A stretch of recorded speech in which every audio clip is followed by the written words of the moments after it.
सुप्रभात विद्यार्थियों, मैं योगेंद्र सिंह सांकला, सहायक आचार्य हिंदी, गवर्नमेंट बांगड़ कॉलेज वाली। विद्यार्थियों, हम बीए प्रथम वर्ष के विद्यार्थियों के प्रथम प्रश्न पत्र मध्यकालीन कविता पाठ के प्रथम अध्याय कबीरदास के दोहों पर चर्चा कर रहे थे। उसी क्रम में आज हम इस वीडियो के माध्यम से पर्चा को अंग नामक जो भाग है कबीरदास का, उसके अंतर्गत जो एक अंतिम दोहा है उस दोहे का व्याख्यात्मक अध्ययन करेंगे और उसके साथ साथ अगले भाग के अंतर्गत हम इसी कड़ी के अंतर्गत जो रस का अंग है उस रस के अंग को भी हम विस्तृत रूप से अध्ययन करेंगे और साथ ही साथ उसकी भी एक व्याख्यात्मक जो दोहा है उसका हम अध्ययन करेंगे। तो हम देखते हैं कि कबीरदास का जो पर्चा को अंग है वह उसके साथ साथ रस का अंग का जो दोहा है, दोनों पर हम व्याख्यात्मक अध्ययन करते हैं, जिसमें पर्चा को अंग का अंतिम जो दोहा है वह इस प्रकार से है। आकाशे मुखी औंधा कुआ पाताले पणिहारी, ताका पानी को हंसा पीवे बिरला आदि बिचारी। इस दोहे के अंतर्गत यह जो दोहा है कबीरदास का जो प्रमुख ग्रंथ है बीजक, और बीजक के अंतर्गत जो साखी है यानी कि जिसके अंतर्गत विभिन्न प्रकार की जो शिक्षाएं दी गई है उन शिक्षाओं के अंतर्गत आता है। और यह पर्चा को अंग, पर्चा का अभिप्राय यही होता है परिचय। परिचय का अभिप्राय है उस परब्रह्म परमात्मा से कैसे साक्षात्कार किया जा सकता है।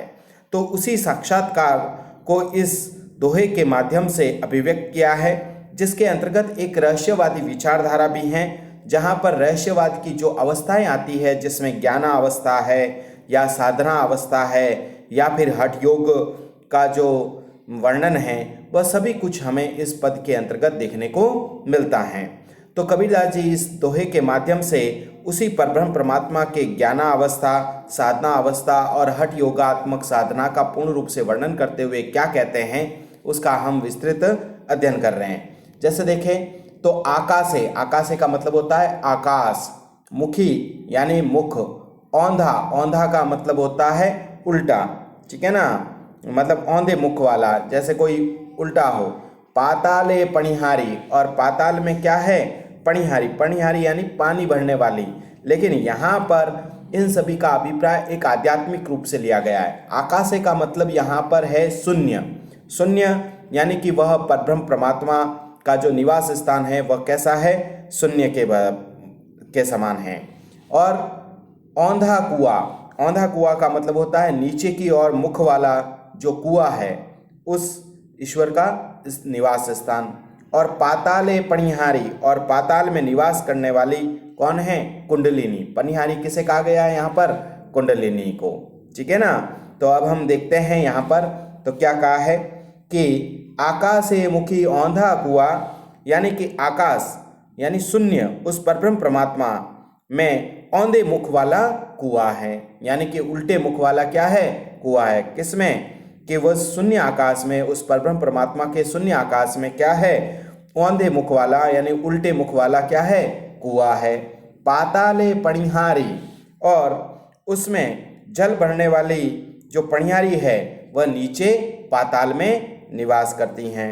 यानी कि यहाँ पर जो पणिहारी है वो नीचे कहाँ, हमारे पीछे जो जब हम साधना में बैठते हैं तो वह कुंडलिनी जो जागृत होती है उस कुंडलिनी को कहा गया है। ताका पानी को हंसा पीवे, कि इस पानी को वही मुक्त आत्मा रूपी हंस पी सकता है। यहाँ हंसा का अभिप्राय किससे लिया गया है, आत्मा, जीवात्मा रूपी जो हंस हैं, कि ताका पानी को हंसा पीवे, कि उस परब्रह्म परमात्मा के कुएं का पानी वही जीवात्मा रूपी हंस पी सकता है। बिरला आदि बिचारी, कि जो क्या होता है, विरले लोग हैं वो इस तत्व पर पूर्ण रूप से विचार करते रहते हैं, क्योंकि जो मुक्त आत्मा होती है वही उस परब्रह्म परमात्मा के पानी को पी सकता है, और जो विरले लोग हैं वह इस बात पर पूर्ण रूप से विचार करते रहते हैं। एक बार पुनः इस दोहे का व्याख्यात्मक अध्ययन करेंगे। आकाशे मुखी औंधा कुआ पाताले पणिहारी, कि वह शून्य परब्रह्म परमात्मा का जो शून्य है वह शून्य, उस शून्य में क्या है, मुखी औंधा कुआ, कि वहाँ पर उल्टे मुख वाला कुआ है।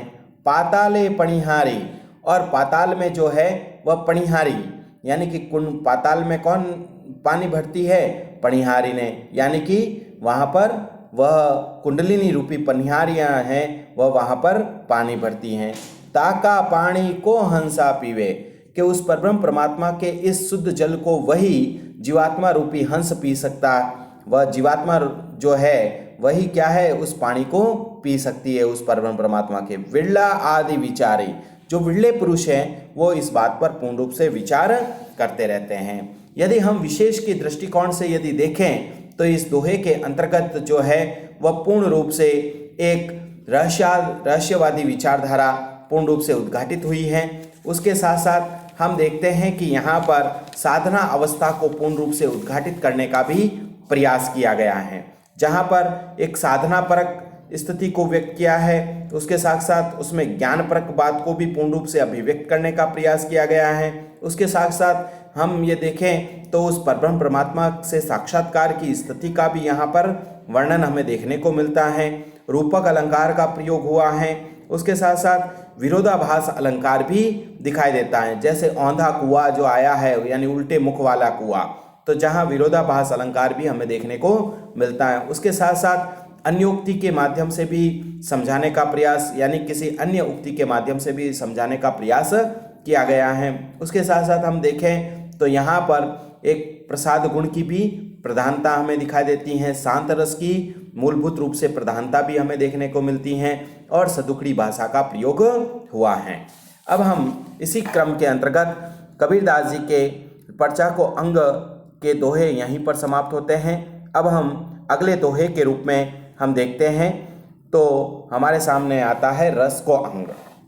रस को अंग का अभिप्राय यह है कि रस का मतलब है कि उस परब्रह्म परमात्मा के रस का पान करना, तो उसी परब्रह्म परमात्मा के रस का पान करने से संबंधित यहाँ पर कुछ दोहे प्रस्तुत किए गए हैं। तो देखो क्या कहा है, राम रसायन प्रेम रस पीवत अधिक रसाल, कबीर पीवण दुर्लभ है मांगे शीस कलाल। अब यहाँ पर यदि हम देखें तो ये कहा गया है कि राम रसायन, कि राम रूपी रस, रसायन, रसायन का मतलब क्या होता है, रस, ठीक है ना, और किसका रस, राम रूपी। प्रेम रस, कि राम रूपी जो रस है वह तो कैसा रस है, प्रेम का रस है। पीवत अधिक रसाल, कि वह पीने में बहुत ही मीठा है। रसाल, रसाल का मतलब क्या होता है, मीठा, कि जो राम रूपी जो रस है वह प्रेम का ऐसा रस है जो पीने में बहुत ही अधिक क्या है, मीठा है। कबीर पीवण दुर्लभ है मांगे शीस कलाल, लेकिन कबीरदास जी कहते हैं उस राम रूपी रस को पीना अत्यंत ही कठिन है। दुर्लभ, दुर्लभ का मतलब होता है कठिन, मतलब साधारण और आसानी से वह प्राप्त होने वाला नहीं है। मांगे शीस कलाल, कि उसके लिए तो क्या है, पूर्ण रूप से जैसे गुरु रूपी जो कलाल है वह क्या मांगता है, इसके बदले में शीस मांगता है, तभी उस राम रूपी रस को पिया जा सकता है, उसके बगैर नहीं पिया जा सकता। पुनः एक बार देख लें, राम रसायन प्रेम रस पीवत अधिक रसाल, कबीर पीवण दुर्लभ हैं शीस कलाल। कबीरदास जी कह रहे हैं कि राम रूपी जो रस है वह प्रेम का ऐसा रस है कि पीवत अधिक रसाल, कि वह पीने में बहुत ही अधिक क्या लगता है, मीठा लगता है। कबीर पीवण दुर्लभ हैं, कबीरदास जी कहते हैं कि उसको पीना अत्यंत ही कठिन है। क्यों? क्योंकि उसको पीने के लिए सबसे पहले क्या होता है, मांगे शीस कलाल, के गुरु रूपी जो कलाल है वह उससे उसका शीस मांगता है, यानी कि उसका समर्पण। शीस मांगने का अभिप्राय यहाँ पर क्या है, समर्पण, कि गुरु यही चाहता है कि जब तक मनुष्य पूर्ण रूप से उस भगवान रूपी रस में या भगवान के प्रति पूर्ण रूप से समर्पित नहीं होगा और समर्पण की भावना नहीं होगी, तब तक उस परब्रह्म परमात्मा रूपी रस को प्राप्त नहीं किया जा सकता। अब हम यदि इसके विशेष के दृष्टिकोण से यदि देखें तो इसके अंतर्गत जो है वह परब्रह्म परमात्मा के प्राप्ति के मार्ग को प्रशस्त करने की बात दर्शाई गई है। उसके साथ साथ हम देखें तो यहाँ पर अनुप्रास अलंकार और अनुप्रास में भी वृत्यानुप्रास अलंकार जैसे राम रसायन प्रेम रस र वर्ण की बार बार आवृत्ति हुई है और रसाल, तो यहाँ पर एक ही वर्ण की बार बार आवृत्ति होना अनुप्रास अलंकार का प्रयोग हमें देखने को मिलता है। और उसके साथ साथ रूपक अलंकार का भी प्रयोग हमें यहाँ पर होता हुआ दिखाई देता है। जैसे यहाँ पर कहा है ना, मांगे शीश कलाल, कलाल यानी गुरु रूपी कलाल के बारे में बात कही गई है, तो रूपक अलंकार का भी यहाँ पर प्रयोग होता हुआ हमें देखने को मिलता है। उसके साथ साथ यदि देखें तो गेय तत्व की प्रधानता है, माधुर्य गुण की भी प्रधानता है, प्रसाद गुण की भी प्रधानता है, और श्रृंगार रस की प्रधानता है, और शांत रस की भी प्रधानता हमें देखने को मिलती हैं। और भाषा के अंतर्गत यदि बात करें तो यहाँ पर वही सदुकड़ी भाषा का प्रयोग हमें देखने को मिलता है। तो विद्यार्थियों, आज हमने इस वीडियो के अंतर्गत दो दोहों पर व्याख्यात्मक चर्चा की, जिसके अंतर्गत पहले के अंतर्गत हमने देखा था कि पर्चा को अंग का जो अंतिम दोहा है उसके संबंध में हमने साधनात्मक और ज्ञानपरक चर्चा की थी। उसके बाद हमने दूसरे दोहे के अंतर्गत रस को अंग के अंतर्गत यहाँ पर परब्रह्म परमात्मा के प्रेम रूपी रस को प्राप्त करने का कैसा वह मधुर और मीठा है, और उसको प्राप्त करने के लिए किस प्रकार से एक साधक को पूर्ण रूप से समर्पित होना पड़ता है, तभी उस परब्रह्म परमात्मा को प्राप्त किया जा सकता है और उसके प्रेम रूपी रस को प्राप्त किया जा सकता है। धन्यवाद विद्यार्थियों।